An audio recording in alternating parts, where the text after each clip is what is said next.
Market crash, yəni bazar çöküşü, bazarda səhmlərin və digər aktivlərin qiymətinin qısa müddətdə və kəskin şəkildə düşməsi deməkdir. Bu vəziyyət adətən panika satışları, iqtisadi problemlər və ya geosiyasi hadisələr nəticəsində baş verir. Market crash müxtəlif səbəblərlə yarada bilər. Məsələn, panika satışları ilə yaranan crash investorların qorxu səbəbi ilə kütləvi satış etməsi nəticəsində bazarın kəskin şəkildə düşməsi deməkdir.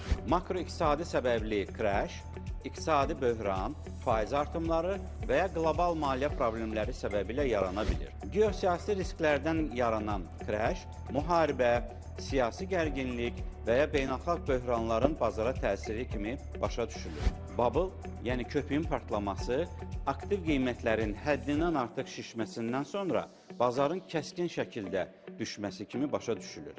Belə dövrlərdə investorlar adətən enerji, səhiyyə və əsas istehlak sektorları səhmlərinə diqqət yetirirlər.